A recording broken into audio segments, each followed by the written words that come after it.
for having me on. So now, Brenda, our viewer base goes all the way from the United States to different parts of Africa, Southeast Asia. So if I say like Detroit, Michigan, or something like that, if it sounds kind of weird, I'm just kind of giving you a heads up. I'm trying to kind of meet our viewers where they're at, so to speak. Okay, perfect. So now, Brenda, introduce yourself to our young viewers and kind of share a little bit about your fitness journey from Chicago to Tampa. Yeah, I'm Brenda. I'm 21 years old, and I just started lifting in May of 2021. So I haven't been in the industry quite as long. My best friend slash roommate actually is the one that kind of got me hooked onto it. And the transition from Chicago to Tampa, it's been, I mean, not only fitness wise, but just, growing up wise has been so different. I was living at home in Chicago with my family. And now I'm fully on my own, making my own money, taking care of just myself. So, yeah, it's been quite a Awesome. journey. Awesome. Now, did you do any sports in high school? I did actually. So, I swam all 4 years of high school. My freshman year was my very first year ever swimming. And then from there, I joined Club Swim, which a lot of swimmers know it's pretty much year round. Trained throughout the summer and worked hard. Made it to the varsity team my sophomore year, and then stayed on varsity until my senior year of high school. But the transition from swimming to weightlifting was completely different. And I actually didn't start working out again after high school ended until last year. So Wow, couple years in between that. Okay. yeah, I did have a couple of years of just relaxing, giving my body a break that I needed very much. So yeah.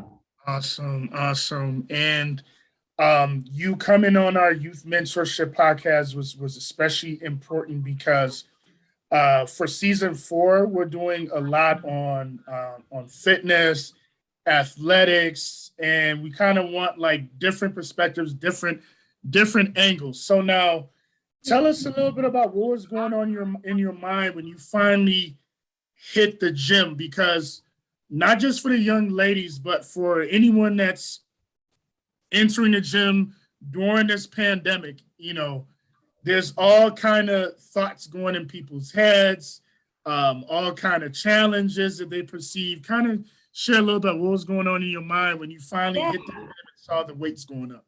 Yeah, of course. I had a smaller background on lifting because of my swim career.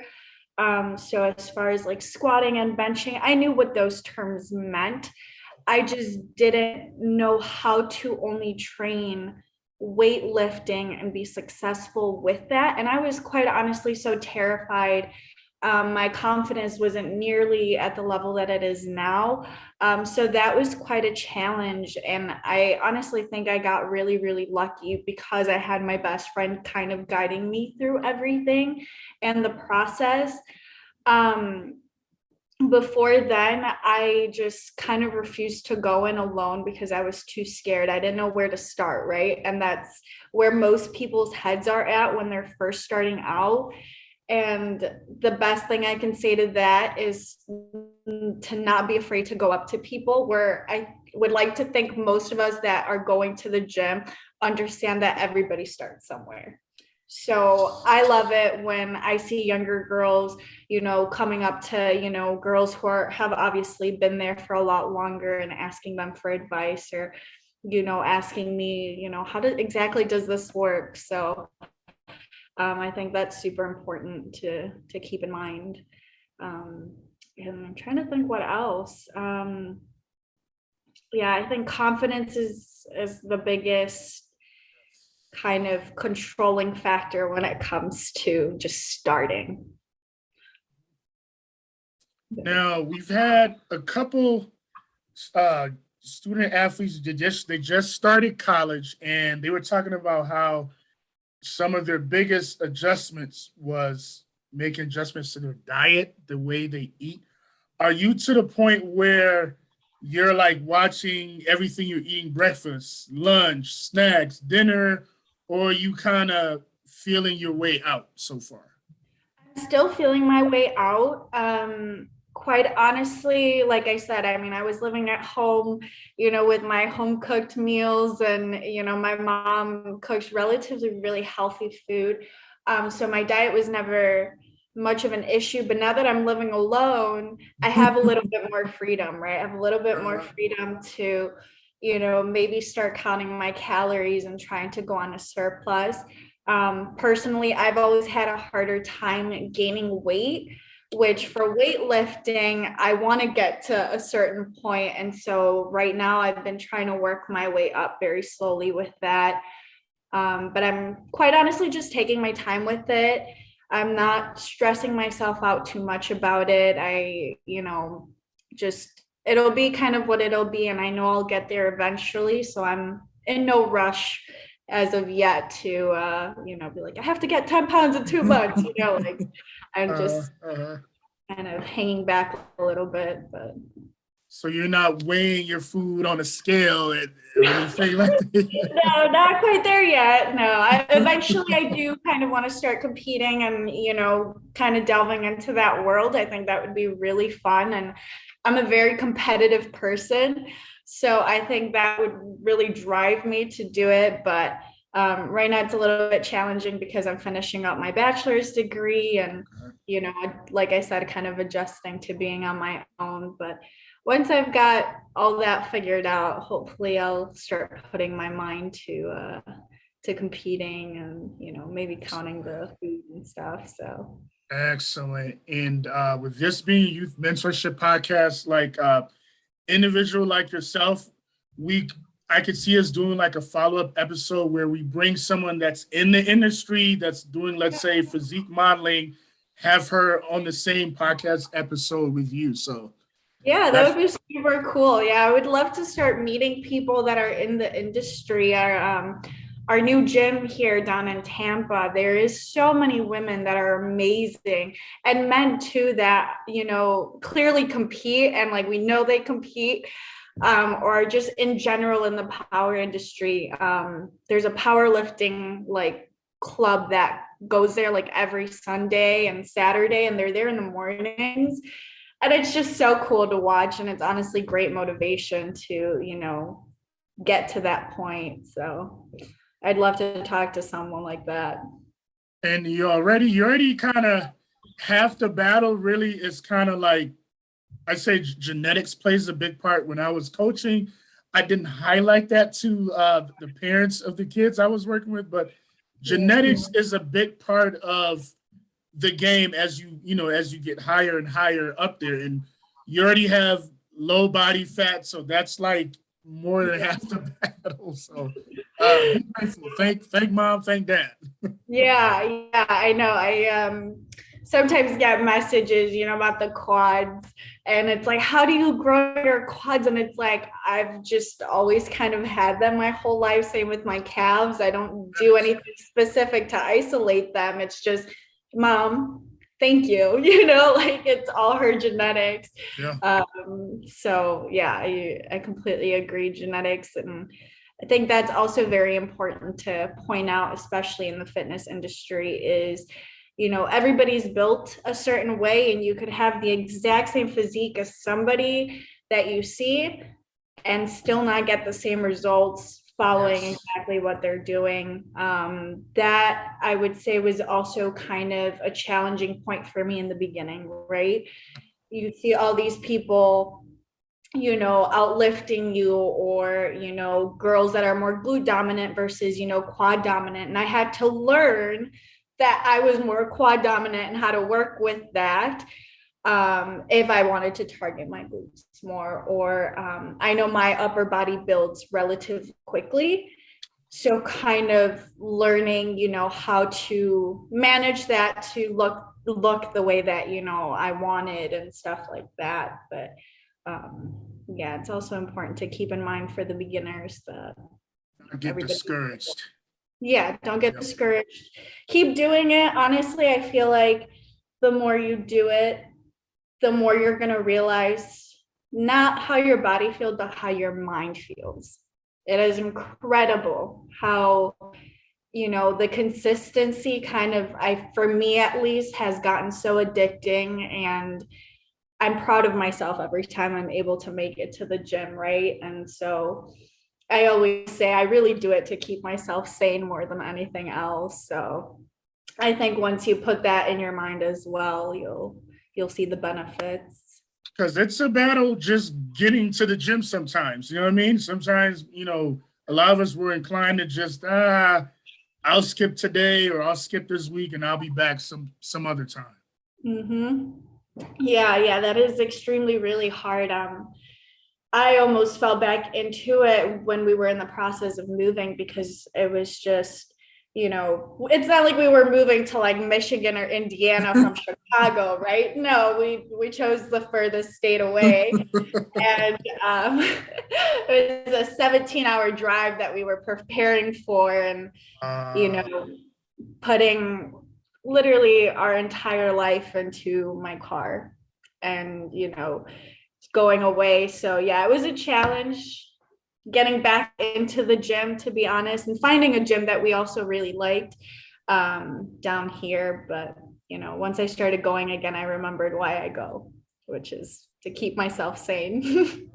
to be the best version of ourselves, not necessarily like competing against someone else, but Yeah. obviously to be the best version of ourselves. And you mentioned the consistency. It's almost like you kind of took a sneak peek of my virtual background for this episode, because I have hard work plus consistency equals results. So you definitely a person definitely has to keep at it. Now, you're probably the perfect person to ask, what is up with the obsession lately with uh with the young ladies targeting glutes?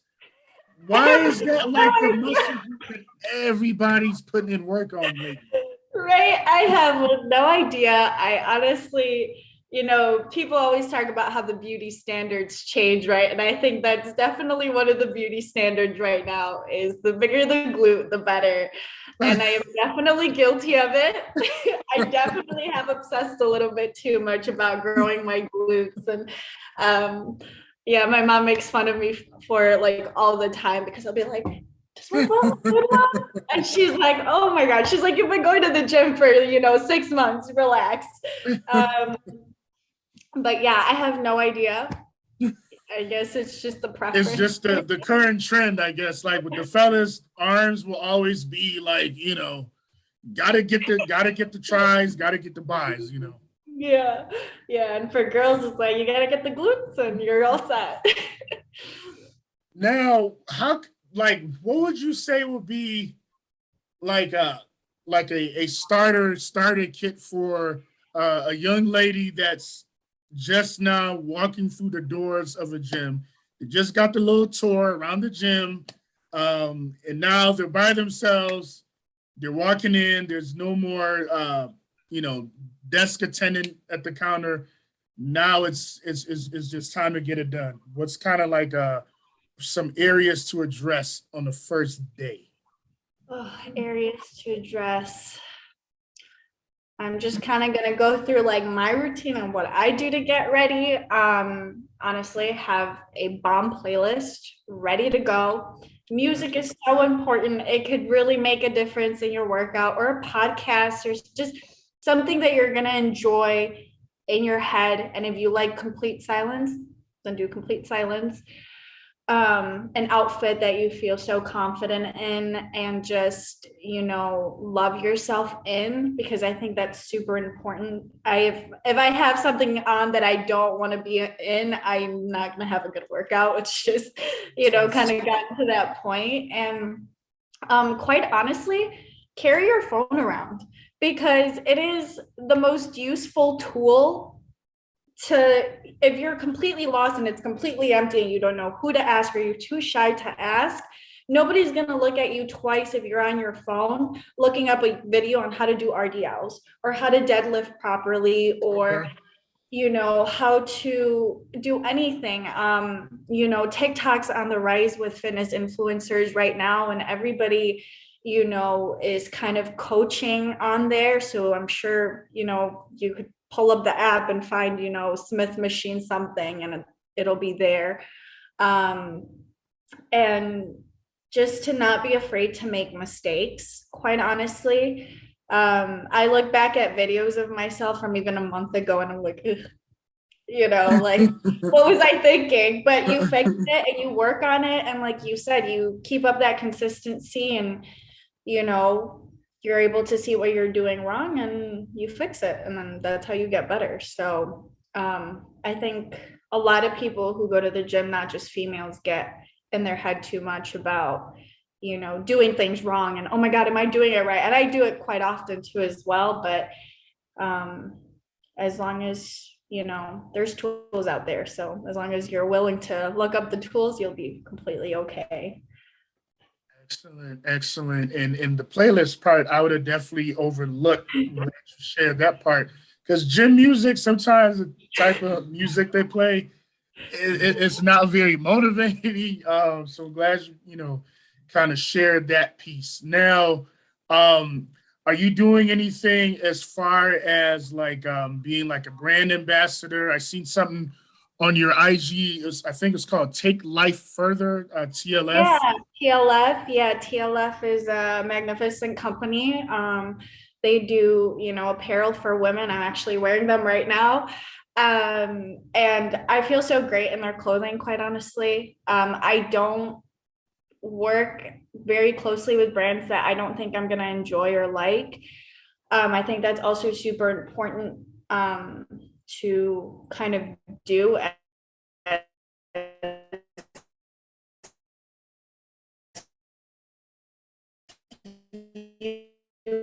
gain a following.